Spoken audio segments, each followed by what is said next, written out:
예, 이제 사도 요한이 요한일서 3장 16절부터 18절 형제 사랑에 대해서 실제적인 적용 단계를 말하고 있습니다. 매우 구체적인 것까지 아주 세세한 부분까지 우리의 심령을 인도하고 있습니다. 16절 볼까요? 그가 우리를 위하여 목숨을 버리셨으니 우리가 이로써 사랑이 무엇인지 알고 우리도 형제들을 위하여 목숨을 버리는 것이 마땅하니라 이렇게 말씀하고 있습니다. 십자가에서 그리스도의 죽음과 같은 지극히 높고 고상한 차원에서부터 자 17절 18절 누가 이 세상에 재물을 가지고 형제의 궁핍함을 보고도 도와줄 마음을 닫으면 하나님의 사랑이 어찌 그 속에 거하겠느뇨. 자녀들아 우리가 말과 혀로만 사랑하지 말고 오직 행함과 진실함으로 하자 이렇게 말씀하고 있습니다. 아주 그러니까 하찮은 부분 예수 그리스도의 놀라운 지극히 높고 고상한 차원의 죽음과 아주 하찮은 이런 어려움에 처해 있는 형제에게 도움을 주어야 하는가 아닌가에 관한 부분까지 다루고 있습니다. 자, 여기서 요점은 형제를 사랑하는 것과 좋아하는 것의 차이를 조심스럽게 그어봐야 합니다. 형제라는 것이 무엇입니까? 형제의 범위라는 것은 특별히 같은 신자 아닐 수 있고 가깝게는 서로의 우리 혈육 간의 사랑 그리고 필리아 이것은 이제 우정 그리고 남녀 간의 사랑까지 다 포함하는 것입니다. 성경에서 형제를 좋아하라고 하는 것이 아닙니다. 그들을 사랑하라고 우리에게 명령하십니다. 이게 좋아하는 것과 사랑하는 것은 약간만 다른 것이 아니고 본질적으로 다른 것이라고 요한이 주장하고 있습니다. 좋아한다는 것이 무엇입니까? 그것은 자연스럽게 나타나는 우리의 본능입니다. 아주 기초적인 어떤 것이라고 얘기하고 있습니다. 우리의 믿음의 노력의 결과가 아니고 좋아한다는 것은 육신적인 것이다. 육체적인 것이다 이런 뜻입니다. 이게 감정이죠. 그것은 동물적인 삶과 본능에서도 나타납니다. 동물의 세계. 동물 세계에서도 그렇죠. 관심이 간다 라는 표현과도 비슷합니다.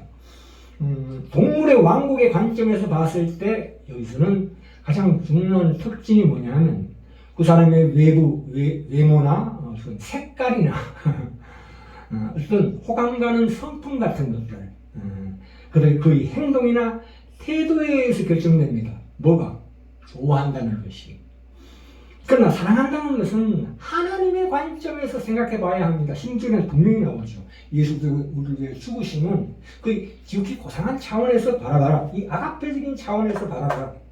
이 아가페로 가기 위해 하나님께서 특별히 이 가장 가까운 좋아하는 관계를 애초에 맺게 해주셨다 이런 것입니다. 그래서 이 좋아하는 관계가 이 아가페적인 사랑으로 가는데 가장 쉬울 수 있다. 그렇기 때문에 우리에게 가족과 혈육을 허락하셨다. 특별히 결혼을 허락하셨다. 이렇게 보시면 됩니다. 이 사랑이라는 것은 성경에서 얘기하는 사랑인 것은 열정적인 형태로 좋아하는 것이 아닙니다. 우리가 사는 이 시대에서 가장 비극적인 것은 이 위대한 사랑이라는 단어가 참으로 변질되고 오용되는 것입니다. 이 우리 속에서 나오는 어떤 본능적이고 자연적인 것들이 사랑이 아닌 이유가 뭐냐면 사랑이라는 것은 사람이 깊은 영혼의 깊은 곳까지 스며들 수 있는 어떤 것이기 때문입니다. 사랑은 외형적이고 눈에 보이는 것들을 뛰어넘는 것입니다. 어떤 육감적이고 어떤 육신적인 매력을 초월해서 좀 더 깊고 깊은 곳까지 침투해 들어가는 것이기 때문에 그렇습니다. 그것이 바로 사랑의 본질적인 부분입니다. 사랑이라는 것은 성경에서 얘기하는 사랑인 것은 어떤 장애를 뛰어넘는 것입니다. 어떤 핑계를 극복하는 것입니다. 이런 정의를 내리지 않고서는 아까 16절에서 확인해 보아 같이 하나님이 우리와 같은 죄인들을 사랑할 수는 전혀 없다고 말할 수 있습니다. 사랑은 추하고 더럽고 가까이 하고 싶지 않은 것들을 넘어서 뚫고 들어옵니다. 사랑은 이런 것을 넘어서서 그 속에 있는 다른 어떤 진정한 생명을 찾으려 하는 것입니다. 18절에 나오죠. 성경은 형제를 좋아하라고 요구하지 않고 오히려 사랑하라고 합니다. 행함으로 사랑하라. 그러므로 기독교적인 의미의 사랑은 감정이 아닙니다. 그것은 지성과 의지의 문제입니다. 그렇지. 우리 자신에 대해서는 자연적으로 좋아하는 마음을 가지고 있을 수 있지만 남에 대해서는, 타인에 대해서는, 이웃에 대해서는, 형제에 대해서는 반드시 배워서 익혀야만 하는 것입니다. 동일한 원리에서 우리가 자기 자신을 사랑한다고 해서 꼭 자신을 좋아하는 뜻은 아닙니다. 자신을 사랑한다는 것은 내 자신이 잘 되기를 바라는 것입니다. 잘 되기를 바란다는 뜻입니다. 그러니까 그 마찬가지로 우리 이웃을 기독교적으로 사랑한다는 것은 그들을 좋아하거나 그들에게 애정을 느끼는 것과는 아주 다른 차원의 이야기입니다. 예를 하나 더 볼까요? 저 자신도 그래요. 저 자신을 아무리 내 속에 들여다봐도 딱히 잘난 구석도 없고 특별히 제가 좋아할 것이 별로 없습니다. 말하자면 자기 자랑이 내 안에 없을 수밖에 없다. 제 자랑을 할 수가 없어요. 그것을 일컬어 성경에서는 공고한 자라고 일컫습니다. 심령이 가난하다고 합니다. 죄인이라고 합니다. 그런 고백이 나올 수밖에 없어요. 주님의 이른 양이라고 얘기할 수가 있습니다. 그 반대로 자기 영광, 자기 사랑이 속에 꽉 차 있는 사람들을 성경에서는 부자라고 부릅니다. 그 영혼이 허망하니까 그것을 채우기 위해서 끊임없이 자기 자랑을 할 수밖에 없는 참으로 비참한 삶을 살 수밖에 없다, 이런 뜻입니다. 우리가 호감을 가진다거나 좋아하는 마음이 절로 생기는 사람이 있습니다. 그렇지. 우리 혈육관에는 좋아하는 마음이 저절로 생깁니다. 그러나 현실적으로 볼 때 싫어하는 사람도 있습니다. 그것은 죄가 아니에요. 그 사람의 취향이요, 개성이요, 어떤 살아온 환경 가운데 벌어지는 그건 원인이 되기 때문에 좋아하거나 싫어하는 것 자체가 죄는 아닙니다. 우리가 하나님께서 아가페적인 이 사랑을 우리에게 이루시기 위하여 이런 모든 사랑들을 허락하셨다고 보시면 됩니다. 사도 바울이 그렇게 얘기하고 있습니다. 고린도전서 7장 32절에 세상 물건을 쓸 때에는 다 쓰지 못하는 자 같이 하라. 이 세상에 왜 그런 거 하면 이 세상의 행적은 다 지나감입니다. 사실 이런 것들도 다 우리가 죽으면 다 지나갑니다. 결국 남는 것이 무엇입니까? 이것만 남습니다. 새로운 성품으로 변하는 것입니다. 우리가 좋아하는 자체가 좋아하는 마음 자체가 우리의 이 아가페적인 사랑에 도움을 주기 때문에 하나님께서 이런 것을 허락하셨다는 것입니다. 그런데 여기서 우리가 주의해야 될 것은 이 좋아하는 마음과 그를 참으로 사랑하는 것이 충돌을 일으키는 경우가 있어요. 이때는 예를 들어서 아이에 대한 맹목적인 애착을 가진 어머니가 그 자연스러운 스스로의 필요의 사랑이라고 그래요. 하나님께서 우리 주신 필요의 사랑. 그 애정 본능을 채우려다가 그건 이기적인 거죠. 따지고 보면 이기적인 자기 애정 본능을 채우려다가 아이가 나중에 반드시 누려야 될 진정한 참 행복을 희생시키는 경우가 얼마나 많습니까? 결과적으로 기독교적인 사랑은 감상이 아닙니다. 감각적인 사람들은 이 기독교의 이 사랑에 대한 정의를 아주 냉정하게 바라볼 수도 있지만 그러나 결국은 거기서 비로소 진정한 우리 마음속에 진정한 애정이 솟아나는 법입니다. 그 과정을 반드시 거쳐야 된다는 것입니다. 자, 이제 말씀을 저기로 갑시다. 요한복음 2장 15절부터 17절까지로 갑시다. 이 세상이나 세상에 있는 것들을 사랑치 말라. 누구든지 세상을 사랑하면 아버지의 사랑이 그 안에 있지 아니하니라. 이는 세상에 있는 모든 것이 육신의 정욕이나 안목의 정욕과 이생의 자랑이 아버지께서 온 것이 아니고 세상으로부터 온 것이라. 이 세상도 그 정욕도 지나가되 오직 하나님의 뜻을 행하는 자는 영원히 거하느니라. 여기서는 이제 부정문으로 우리의 검열의 말씀을 하고 있습니다. 이 본문 말씀만큼 잘못 이해되거나 잘못 해석된 경우가 많지 않습니다. 여러 가지 금욕적인 차원에서 해석한다거나 불완전하고 부분적인 해석이 많습니다. 자, 여기서 우리가 꼭 여기서 질문해야 될 부분은 이 말씀에서 2장 15절 17절에서 이 말씀 성경 본문에서 얘기하는 세상이라는 단어가 과연 여기에서 무슨 의미를 가지냐는 것입니다.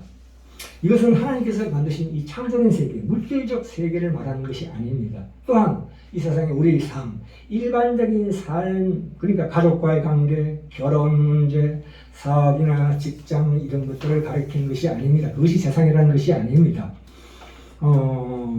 우리가 세상에서 우리가 누리는 그런 번복들은 하나님께서 허락하신 것입니다. 그렇다면 우리가 세상을 어떻게 이해해야 합니까? 성경의 모든 말씀, 특별히 이 요한일서 2장 15절에서 17절 이 말씀이 특별히 가르치는 세상의 의미라는 것은 결론부터 내리고 합시다.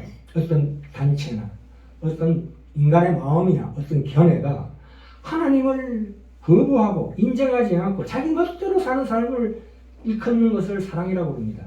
자기 본능과 욕구에만 지배받는 오늘날의 보통 사람들을 그런 전형적인 그런 모습들을 일컫는 것이 바로 세상이라는 뜻입니다. 우리가 한번 따져봅시다. 15절, 16절 봅시다. 육신의 정욕과 안목의 정욕과 이생의 자랑이라고 얘기합니다. 이거 어디서 많이 본 듯한 단어죠. 창세기 나옵니다. 창세기 3장 6절에 보시면 사단이 하와를 유혹할 때 그 마음으로부터 시작되는 세 가지 태도. 여자가 그 나무를 본 적 먹음직도 하고, 그렇죠? 보암직도 하고, 육신의 정욕, 보암직도 하고, 안목의 정욕, 그리고 지혜롭게 할 만큼 탐스럽기로 한지라 여자가 그 실과를 따먹고 자기와 함께한 남편에게도 주매 그도 먹은지라. 사단이 이를 통해서 이 육신의 정욕과 안목의 정욕과 이생의 자랑을 통해서 이 하와를 유혹하고 있습니다. 마찬가지로 예수님이 마태복음 4장에서도 나오지요. 사단이 예수님께 네가 아는 하나님의 아들인 돌을 떡덩이로 바꿔보라. 떡이 아니라 말씀으로 살아야 한다. 성전 꼭대기에서 뛰어내려보라. 네 발이 돌에 부딪히지 않을 것이다 했을 때 하나님을 시험치 말라. 높은 산에서 내게 경배하면 이 천하만국과 그 영광을 너에게 주겠다 했을 때 물러가라. 하나님께 오직 경배하고 섬길지니라 이렇게 말씀하고 있는 것입니다. 그러니까 이 육신의 정욕과 안목의 정욕과 이생의 자랑은 참으로 죄악에 속한 것입니다. 여기서 정욕이라는 말이 있는데 정욕이라는 단어는 어떤 지나친 욕구나 애착을 의미합니다. 정욕이라는 것 그 자체를만을 놓고 볼 때는 매우 자연스러우면서도 전혀 잘못된 것이 아니지만 그것이 오용되거나 과용될 때 그 잘못된 정욕으로 바뀌는 것입니다. 아까도 말씀드렸죠. 고린도서 7장 31절에 사도 바울이 얘기합니다. 우리에게 허락하신 하나님의 분복을 이 세상 물건을 쓸 때는 다 쓰지 못하는 자같이 절제하면서 사용하라고 당부합니다. 잘못 사용하거나 지나치게 사용하는 것들을 경계하는 말씀입니다. 하나님께서 우리에게 어떤 소원을 주실 수 있습니다. 그것은 아주 합당한 소원들입니다. 자, 한번 따져봅시다. 세 가지만. 육신의 정욕이라는 것은 말하자면 감각적인 것입니다. 얘기하고 있습니다. 감각, 우리 감각.